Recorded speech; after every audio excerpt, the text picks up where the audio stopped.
The chronicles of time, mankind has been both fascinated and terrified by the unseen powers that govern evil. From ancient scriptures to modern myths, one name has always lingered in the shadows: the devil. Legends speak not only of his deeds, but also of a place dark and cursed where he is said to rule, a throne of corruption and despair.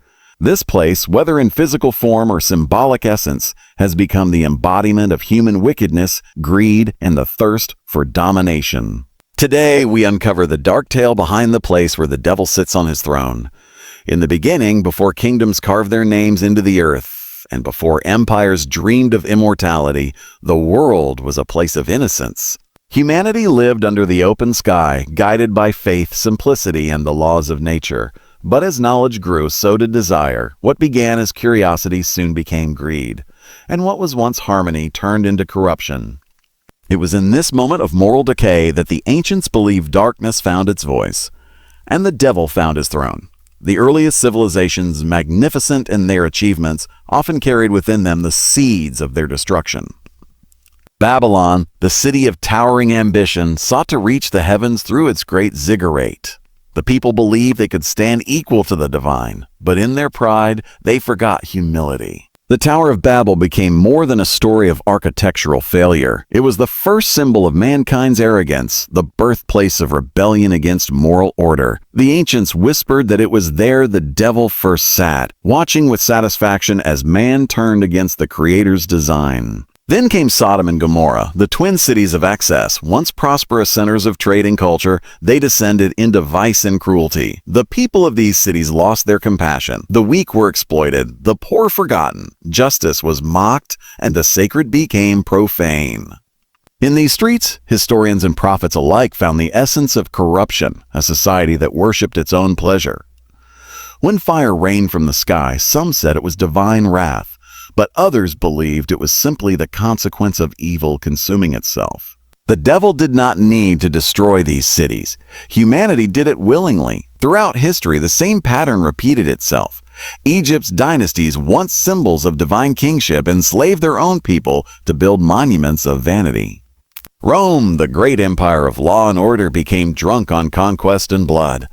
Every empire that rose with divine purpose eventually knelt before its own darkness. The devil's throne, as legends say, moved from city to city, empire to empire, taking root wherever pride replaced humility and power overshadowed virtue. But what truly gave birth to darkness was not war or conquest alone, it was the death of conscience. The devil did not conquer the earth with armies or fire. He conquered it with temptation. The lust for wealth, the hunger for dominance, and the illusion of control turned ordinary men into agents of evil. He whispered in their hearts that power was freedom, that truth was flexible, and that compassion was weakness. Thus, the place where the devil sits was not forged in the fires of hell, but in the desires of men. Every kingdom that ignored justice, every leader who silenced truth, every society that glorified sin, built him a throne. The birth of darkness was not a moment in time. It was a choice repeated through centuries. And until humanity learns from its own history, that throne will never truly be empty. Throughout the vast expanse of human history, the lust for power has always been the sharpest weapon of corruption. From the moment mankind learned to rule over others, the throne became both a symbol of authority and a test of the human soul. Many ascended to power with noble intentions, yet few resisted the seductive whispers that came with the crown. The ancients believed that the devil does not appear in darkness or flame. He appears in the shadow behind every throne, smiling when kings forget their humanity. In every era, rulers have emerged claiming divine right, chosen by heaven yet acting as if they ruled in hell.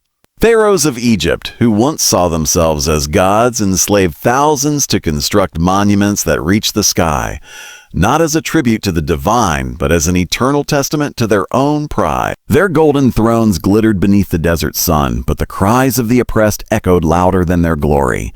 History remembers their pyramids, but the sands of time also whisper of their arrogance, and how swiftly their empires turned to dust. In the East, mighty emperors and conquerors rose with banners of destiny and divine will.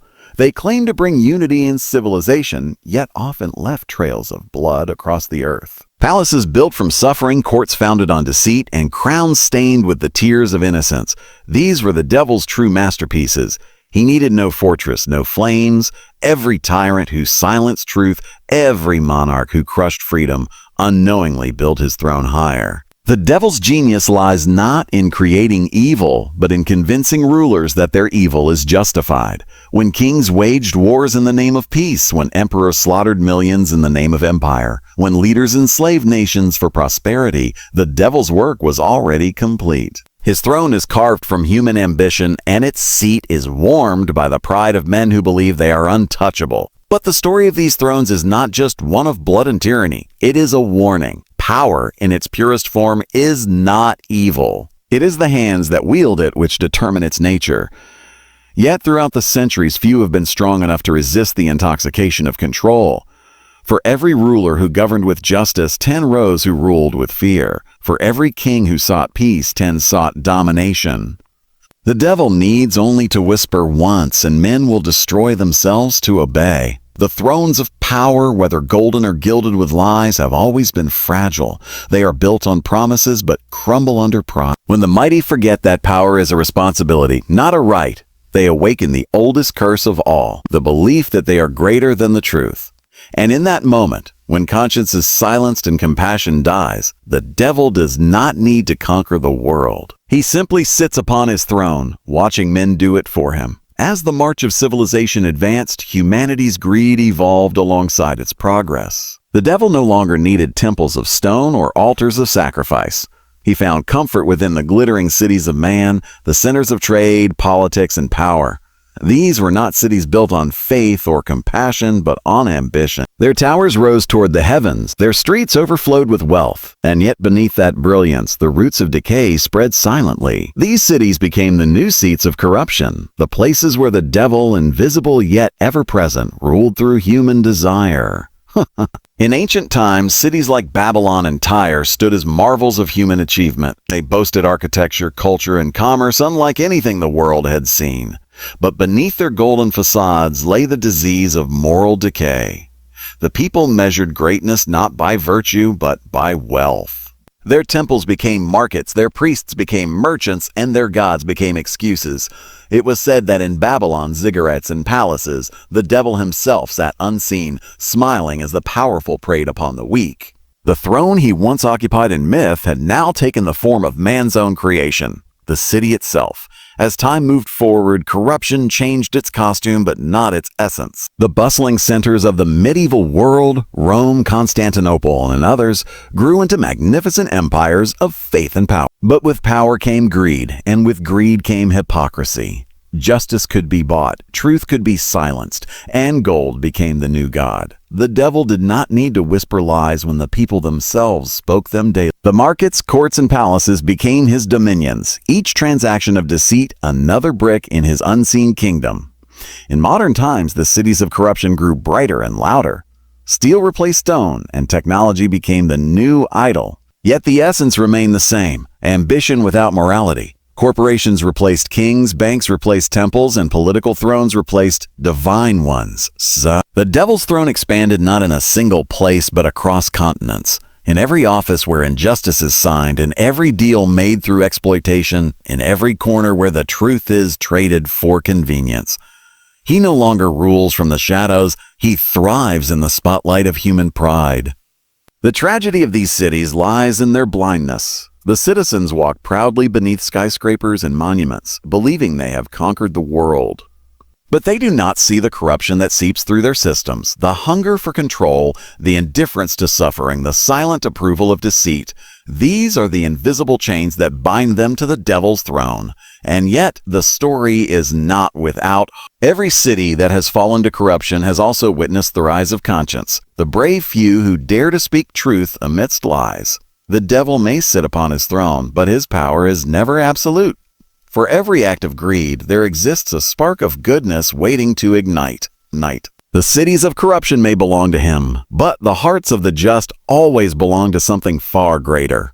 Evil has always been a reflection, not a creation from outside, but a shadow cast by the human soul itself. The devil throughout time has never truly needed to wage war against humanity. He merely holds up a mirror and lets mankind confront its own darkness.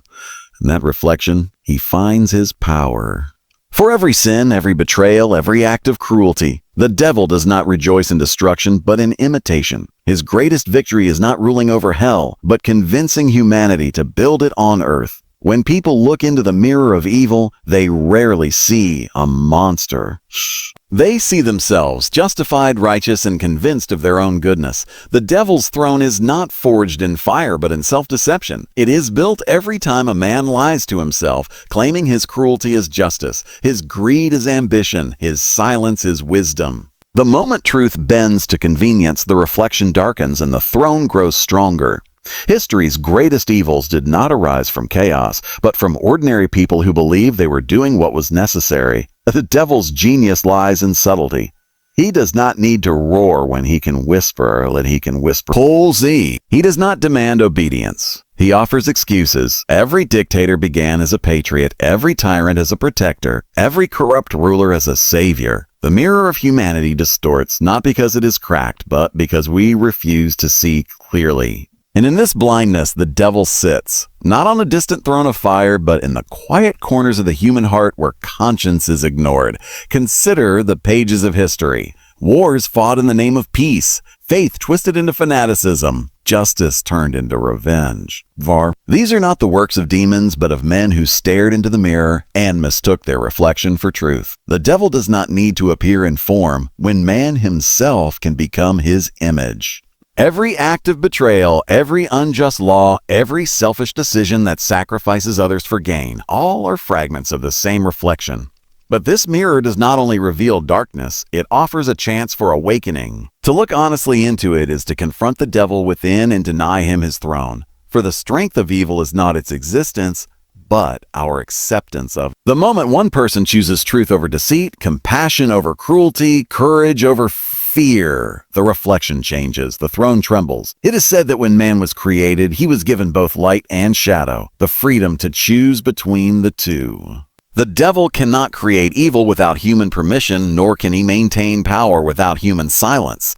The mirror of humanity, therefore, is both his weapon and his weakness. When people awaken to their own flaws and choose to correct them, the devil's throne loses its foundation. So the next time one looks into the mirror and sees anger, greed, or pride staring back, remember, the devil does not sit behind you. He sits within the reflection you feed. And only by facing that truth can humanity reclaim its light. Every age of darkness carries within it the seed of its own destruction, the spark of awakening that no shadow can extinguish. The devil may sit proudly upon his throne, reveling in humanity's corruption, but history has proven time and again that his reign is never eternal.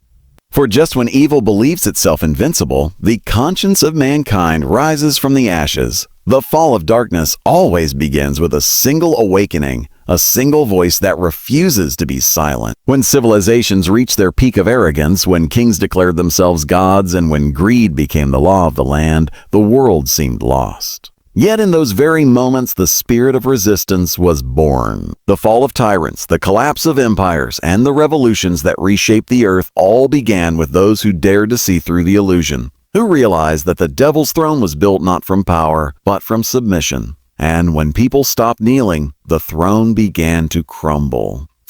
Throughout the pages of history, the pattern repeats. The Roman Empire, mighty and ruthless, fell not to armies alone, but to its own decay, to corruption, pride, and moral rot. The French monarchy, once divine in the eyes of its people, collapsed under the weight of injustice. Even in modern times, dictators and empires that seemed untouchable have been swept away by the will of those who refuse to live under lies. Each fall was not merely political, it was spiritual, a victory of human awakening over the throne of deceit. The devil's greatest fear is not the sword or the storm. It is awareness. When a man opens his eyes to truth, the illusion shatters. When a society learns to question, to empathize, and to forgive, the very foundation of evil trembles. The awakening of conscience is the most powerful revolution, for it cannot be conquered by force or silenced by fear. It spreads quietly, one heart at a time, until the light it creates is blinding. But awakening is not easy. It demands sacrifice.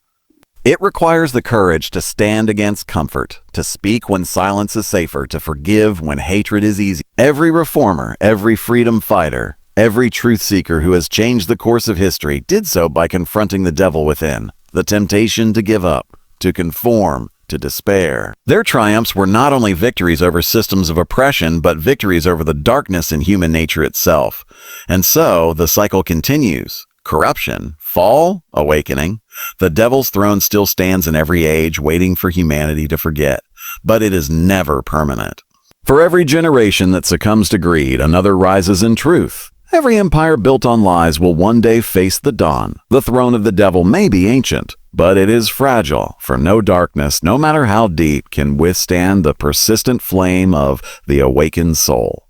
The final truth is this. The devil's throne exists only as long as we permit it. The moment humanity chooses compassion over cruelty, wisdom over ignorance, and truth over comfort, his throne will fall, his kingdom will fade, and once again, the light will reign where the shadow once ruled.